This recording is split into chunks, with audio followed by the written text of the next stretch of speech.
afternoon, everybody. Welcome back to episode 3 of Coded and Loaded. It's me, Price Hammond, here with my fabulous co-host, Ainsley Smith. And today we are talking AI per usual. We're going to give you a little different look at it. Let's recap where we've been on our journey so far. We have had our first episode where Jason Smith came in and told us all about the benefits of vertical AI versus horizontal AI and kind of set the stage for what we're going to be doing here on this webinar.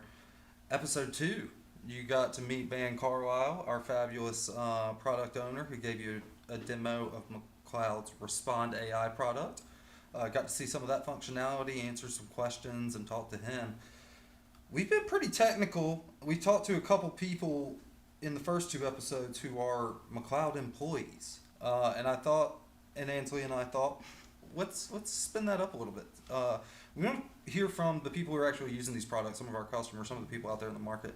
I'll let Ansley introduce our guest today, but we got somebody special here. Yeah, so today we have Bill Brewer from RE Garrison. He is currently the manager of training and development at RE Garrison, but he's worn many hats before that, so I'll let him chat about that with y'all. We're going to hear about his interesting take on AI today. Yeah, nice to meet you. Thanks for having me here. I am Bill Brewer, not from McLeod.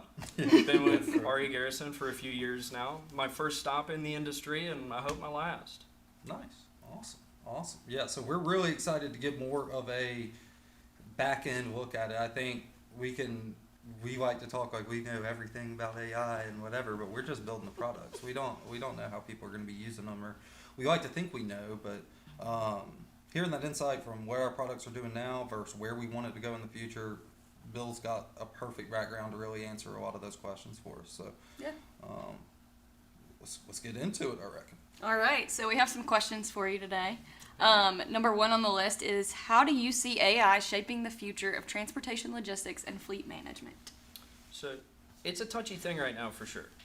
And everybody likes to use it as a buzzword. And there's a lot of people that I feel like don't use it right. Machine learning versus truly adaptive artificial intelligence are 2 different things.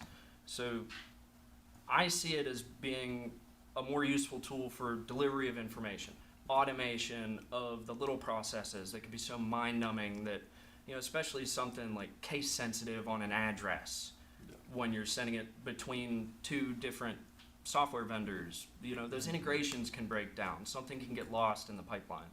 So having something that can step back from that necessary API connection or parsing of information and step back and say, hey, this is the way you showed it, but here's how it's supposed to be. Yeah. And take a little bit of the guesswork out of what's supposed to hit the other side is where I think it's going to be really the most helpful. For sure. Cleaning data, making sure everything's coming in the right way. I totally agree with you. I think it's got to be something all-encompassing. Everything's got to pull from different places, but we need to be able to make sure everything that's coming in makes sense so that everything we spit out makes sense. Yep. I'm with you. Yeah. Good data in, good data out. Have you tried out any AI tools for things like route planning, predictive maintenance, or keeping an eye on safety things? So we did have a vendor come in a couple of years ago to experiment on optimization with their product to apply it to our planning network. But where I see AI really stumbling in any application of it is the natural paradox that is a human being, and tends to be one driving a truck, working in this industry. Those are the most important people. Yeah. We wouldn't be sitting in an office working with our customers or doing any of what we do if we didn't have drivers out on the road delivering freight. Nobody's ever delivered a load from behind a desk. So you can have this program to look at, say, 5 years of your freight history, feed it in, teach an algorithm, but once it gets to the other side, how is that program supposed to know, okay, yes, load A goes into load B, but this driver doesn't enjoy the shipper on load B, is flat out refusing to take that load even though it's, on paper the absolute best thing for hours, revenue, efficiency, all of that. But 5 years ago, there was a little scuffle with the worker in the guard shack, and now whether or not that person still works there, they're not going to go to that shipper. Yeah. Right. So where is the adaptation to that? What's our next move? How do we pivot that stumbling block into another success? Yeah. And especially if it's only working in one system, like say, all of our dispatch and all of our load information is living through Loadmaster, but are we looking at the ELDs? Does the connection to the ELD provider flow the right way? Is it counting the split breaks? Is it thinking about toll roads? Yeah. Is it thinking about if little Susie Forklift sneezed in her dad's mouth last night and now he's sick and there's loading delays, so Yeah, he's not even yeah. going to make it to the next load? Yeah. There's a lot to take in. Exactly. And on the fly changes, right? Like what if driver says, hey, your driver load A, load B example, he forgot to tell you that he doesn't pick up from load B until he was 75% done with load A. So that perfect backhaul pairing, now all of a sudden it's a standalone load and you've got a driver with no backhaul. Yeah. Right. So yeah, they're on the fly learning, then the all encompassing piece of pulling data from the ELD or CRM modules or maintenance providers, right? There's data coming from all over the place and getting that into one spot's hard enough. But then taking that and having those meaningful, gathering that nuance and breaking it down can be incredibly difficult. And I think that's why a lot of people looking at these AI tools see a silver bullet, right? Like, boom, that's going to shave off X amount of time. I firmly believe it will. I do believe that wholeheartedly. There's a lot of value for these products. I think it's very evident in the demos you see of it. It doesn't take anybody to look at something and go, wow, that will save me a lot of time, right? Anybody who's written an email can respond and say they'll save me a lot of time. Implementation of this is not, it has to learn. As you go through that nuance and as it happens time and time again, that system will start to notice on this lane this happens, on this customer this happens. But it's a process, just like training a new employee, just like training a new driver, right? Anything. You're onboarding a piece of technology. So as that experience grows, hopefully it gets better and better with that nuance, but that's something like we all want to see, right? Right. And that's really where the stumbling block comes in and why that partnership didn't end up going forward, because how can you take the time in an industry that moves so quickly? Yeah. The speed of business in transportation is like nothing else I have ever experienced.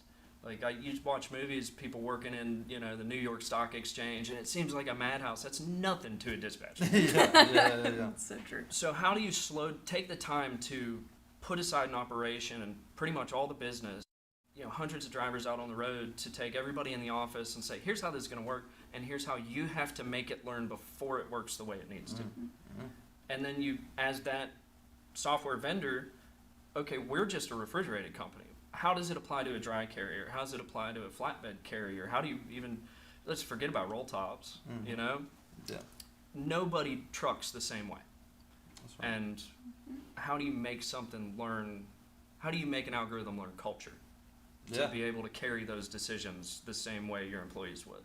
It's a great question. And I think, I don't think there's one answer, but I think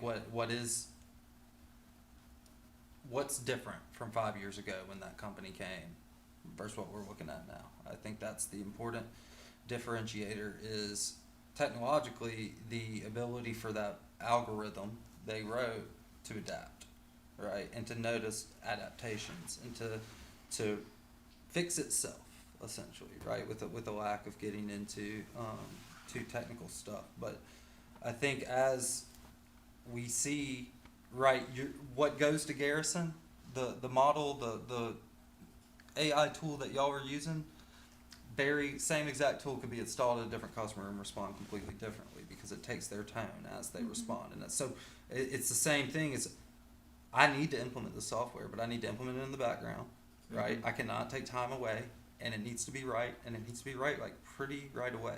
And that's, all of these things can't be true, right? So there's going to be some give and take where we're teaching this thing, but the goal is, once you're implemented, I think that the return you get will be well worth managing the exceptions. I think that's our goal, at least. That's what we want to see. So I'm excited to see where it goes. But I love your viewpoint there of like, there is a piece of like the personal side of Yeah. it. You know, like sending a message to a driver, there is a personal touch to that. So yeah. And there needs to be, because Yeah. we all like to pretend we're special, but it's a driver's market, and Yeah. we're all here to work. I mean, this is Mhm. business. So if if one company decides we're going to implement this, you're going to miss 3 loads this week while we take the time to do it.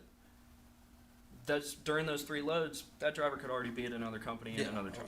Oh yeah. Yeah. You know, Oh yeah. And we And- actually built, since Respond was built for transportation companies, we built that, or not we, I didn't, but McLeod built that with that in the back of our minds of that human element, that personal touch. So whenever we pull data out of your TMS to Respond, and it, generates that automated response, there's always the opportunity for you to add in that personal little message and change it a little bit to make it your own and then hit send. It's more just making the process faster. And yeah. putting And the correct information where it needs to go quickly instead of having to go into your TMS, drill down, find the pickup number, paste it into your email, Yeah. if that's what the driver's asking for. Yeah, there's all sorts of benefits to it. I think the being able to drill into that data, answer quickly, but that last layer of the user has to confirm, right? Mhm. And like that's where we know. We were talking about this a little bit earlier, but there's certain scenarios where I know if you ask me for a pickup number, we keep using that example. I'm gonna give you something else. You ask me for a Delivery for an number. ETA, a delivery. Yeah, perfect. You need an ETA for this load, right? And you give me the number of the load. I go look, and right there it says ETA 1 o'clock. Respond AI knows with 100% certainty that ETA is 1 o'clock. There's no it's black and white. I could hit send, answer that customer's question, automatic, no problem. We're still not going to do it. You're still going to have to go in there and hit confirm. Yes, I want to send this message, because I might not call that guy Rick. That's just what his email says. His real name's Sam. Mhm. Like there's a lot of nuance to it. And if you Yeah. call Sam Rick, he's going to lose it. So We had that driver. That is Yeah. a real experience. Exactly. And that's a very important step and a really smart decision on the engineering team to ensure that it's still purposeful. yeah. Because if we're taking all of the action out of the equation, like every job has a little piece of it that you hate doing, Yeah. you know? And as troublesome as that may be sometimes, we still need to do it because we care enough to be there. Yeah. And if we didn't care enough to be there, why should our drivers care enough to be there? Exactly. And it's really important to keep that human element. And this is something I tell every new dispatcher that I get the chance to work with, is the absolute most important thing is trust. Mhm. The day you lose trust, either with one of your coworkers, one of the drivers that you work with somebody in roadside support, if you're not keeping your word, then your word is meaningless. Yeah. And it only takes one mistake Yeah. to ruin a relationship like that. And that's what an AI-powered tool, I feel like, has really been bouncing off of a lot of carriers that are so ingrained in their processes and not ready to make a change like that, because seeing is believing. Yeah. And the first time they see it but don't believe what it says, Yeah. you've lost faith, You've lost and you're faith. already out the door. Yeah, Yeah. yeah, exactly. We talked about this with Van a couple weeks ago, but it was like, how's the driver going to feel if the message comes from AI? And the question's probably not great unless it's right. If I ask for a BOL number and it usually takes me 10 minutes and now I got it in 30 seconds, I don't really care if AI sent it. Yeah. You know, if that's the right BOL number. Now, if it's the wrong BOL number and I got it in 30 seconds, whew, Yeah. you know, so there's definitely nuance to it, but it's all this learning experience. We're still very young in this, so I'm excited to start getting the feedback from customers that are out using it. We got beta testers going. We're about to go live with it, so we're going to see, right? We're going to know very quickly, and we're pretty optimistic that we're going to see good results here, just based off our internal testing, of course. But yeah, no, it's quite a problem to bridge. Yeah. Okay, next question. Have you explored any AI tools that support driver or dispatcher training, like simulations, adaptive learning, or real-time coaching? So with our ELD provider, Samsara, we do have some alerts that are structured based on, harsh braking, rollover protection, safety engineered features that have saved a lot. But even still, it's not Samsara's intelligence coming back and saying, "Hey, driver, this happened. Here's what you should have done," because that situation has to have context. There's a going from 55 miles an hour to 0 as fast as you can is never fun for anybody. But if a driver had to do that to avoid the mom with 3 kids in the minivan that almost missed her exit, jackknifed across I-20 in Atlanta to get out there, that's a lot more preferred over a crushed minivan. Yeah. Yeah. So even when we receive those alerts, it's still viewed by our safety team, and that safety partner is going to reach out to the driver and have that conversation of, I saw the video from the dash cam. You made a good decision. You made a bad decision. Here's something you could have done. But it's a learning experience. For sure. Hopefully it gets to be a little mistake and a learning experience and not, some of the tragedy that can happen out on the road. But in my personal life, I've never used it. Yeah. I don't use AI for anything. I'm an immense skeptic. Yeah. I mean, I was raised with Skynet and I don't know Yeah. what that is. RoboCop. Like, Come on, it's, Ansley. it's Terminator. Come on, Ansley. But yeah, no, I think that there's a pretty big split out there, right? Like there's first off on the PeopleNet or the PeopleNet on the ELD side of things, we have telling that whole story, right? Like how do I know? I know my following distance of 500 feet.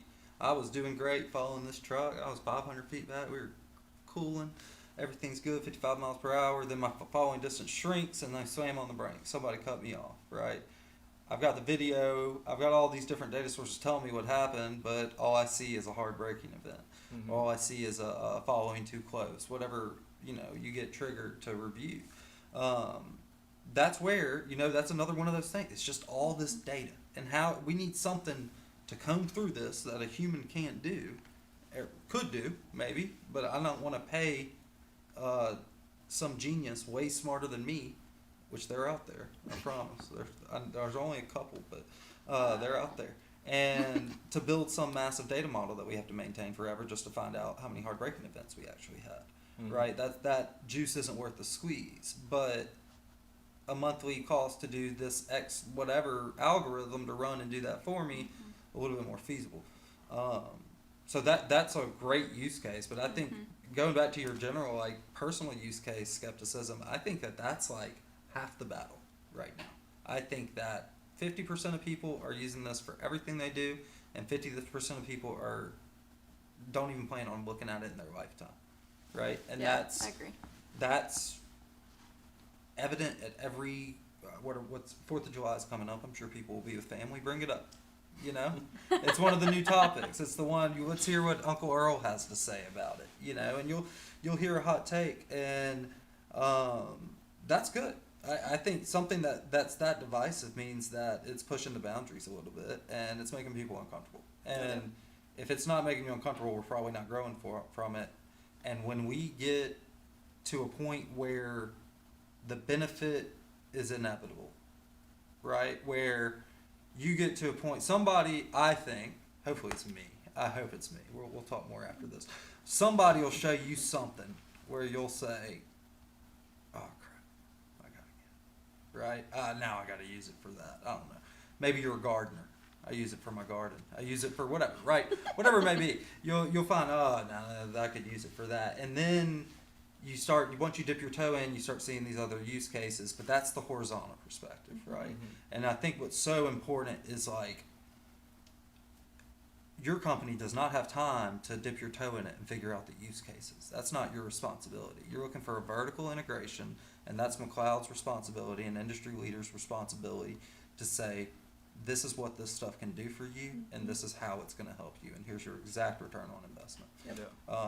So from a personal perspective, I was a skeptic for a while, but I've started to use it pretty a lot, but I do a lot of coding and stuff like that. But from a business perspective, I think it's completely flipped. I don't have time for a learning curve. You know what I mean? Like you need to be able to tell me, hey, this is exactly how you're going to use this. Yeah. Which hopefully is what Respond does. And I think the verticality of it is what is going to be demanded in an industry like this. I mean, it's so complex between drivers, safety, dispatchers, customer service, roadside support, maintenance schedules, personalities, schedules. There's so much that goes into it for any one person to process. Yeah. And the job that our dispatchers do oftentimes is not recognized enough because it is the most important job we have in the building, because the real important job is out on the road. Yeah. But I was raised to believe, to work like measure twice, cut once. Yeah. And that's what I think you guys are doing, is really taking the time to think about a grounded approach and apply it in a way that somebody could take it and run, instead of head in the clouds, having to hop on a plane just to get a whiff of an idea. Yeah. It'd be very easy to say, here's the McLeod AI product, and it's ChatGPT with a white label, right? Like that's an option, and I don't think That wouldn't work. somebody might use it, and it might work great for them, it might, but it's not specific to what we do, and that's what we're in the unique position of being around for so long and having so many different customers that we have a general idea. One thing for sure, to all 83,000 of you watching, every trucking company does things different. Every McLeod customer does things differently. Each one of you are special. That being said, y'all also do a lot of things the same. So we do have an idea of what people are doing and how data flows over the years. We figured that out. We've written a lot of the data flows, that people are using. So we're pretty optimistic that we've got a good shot at really bridging that vertical gap. And I think once we start seeing the feedback from Respond, we'll know that. Yeah, I agree. Okay, we have time for one more question. One So more. I think you had one more. Yeah, one more. Yes, I did have one last question. And I wanted to ask you as a skeptic, as a true skeptic, what does, fast forward 3-5 years from now, what does the perfect AI product look like in the trucking industry for you? What's it doing for you? So in the context of what I've always done, I started after hours dispatch, 6 to 6, put your butt in the chair, put the phone to your head. This weird computer system we're partnered with will start making sense after a while. Yeah. Exactly. And to be able to bring somebody up to speed it took me 6 months, no joke, 6 months before I could by myself, because we have trailer continuity enabled, before I could by myself deliver a load, drop the trailer, hook to the correct empty, and put the driver on an empty move to their next pickup. Yeah. Doesn't seem like it should be that tough, but when you've got so much happening all at once, you've got 20 drivers calling in, you've got 6 customers asking for 27 updates each, and there's 4 of you in the office, it's 2 a.m.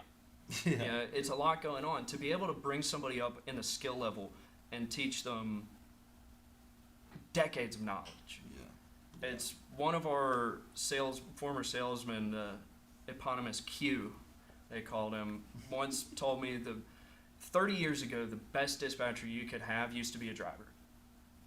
It's changed today, and now you need someone who is a tech-savvy information guru to be able to find it, spit it out, move on to the next one. Yeah. And a tool that can do that effectively, efficiently, and accurately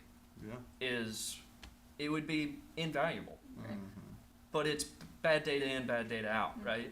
Yeah. So I think once you start tackling somebody like Garrison, who's been on McLeod for 26 years, something like that, you've got this giant backlog of data. It could be a lot to learn from, but where's the context? Mm-hmm. What did the salesman say to this customer in 2006 to get this much volume versus 2018 when we had triple the volume, but a third of those loads canceled? Where's the patterns, and what do the patterns mean? Because you don't want to take that mechanical, critical thinking away from the people you work with. Right. It shouldn't just be press button, get reward. It should be, press button, you know how to do this, I'm doing it for you. Almost carrot on a stick. Like, you can have the easy way if you learn how to do it the hard way. Yeah, exactly. You got to know what you're doing. Not everybody's as crazy as I am. I just like doing things the hard way. Yeah. No, but there is something to it, right? Like Yeah. we learn by doing. So Yeah. so entering the order manually a lot of times teaches that dispatcher how what these different pieces of the order are. And I think you're going to have to know that to do this. That it's going to automatically fill that stuff in for you, but you're going to have to know what it means. And no, I think the onboarding side of it's a great use case, right? Like, let's trim this down, because I've worked in many systems, and that's always a headache, is the onboarding piece of it. And we can come out and train you and train you and train you, but everybody might not be available for that training. And when you hire one new person, you're not going to bring all McLeod out for training, right? So, there's definitely opportunity there. I think that's one of the great use cases we could have. But Yeah. we're Ansley's telling me we're at time. Is that true? We're close, Ansley? yeah. Okay. Well, hey, you reference. Okay. Well, I'll go ahead and do housekeeping then, I guess, unless you have Well, something let's else. Bill. You got Thank something? you immensely for doing this with us. I think we pigeonholed ourselves with the McLeod perspective, and it's great to hear from one of our customers who's actually out and using it. So we thank you a ton for coming here today and sitting down with us. Yeah. Much appreciated. Thank you so much for having me, and if you want to hear my opinions about other companies, catch me in the comments. Yeah, catch them in the comments. Where might you catch him? Oh, are you talking about these? Oh, or we have the finance conference, Yeah. August 14th. Registration goes live this week for that. I don't know what just happened. And then UC registration prices are increasing July 1st, so make sure you get your registration in before then, unless you want to pay a little bit more. You can email me for a 5% discount Actually, on your no, you UC tickets. Send them my way. No, you can't. Compliments of Win Spring. Yeah, and compliments, you just CC him. Yeah, good luck with that. Yep. All right, well, thank you, Bill. You've been great. Really enjoyed learning about your perspective and hearing your feedback. So I guess we'll see you next time on Coded and Loaded.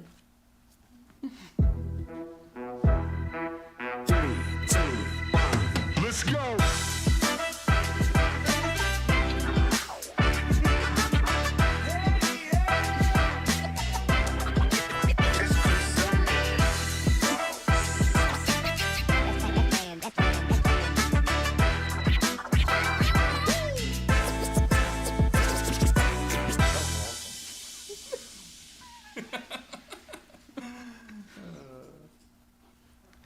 Bingo. We are ready to roll.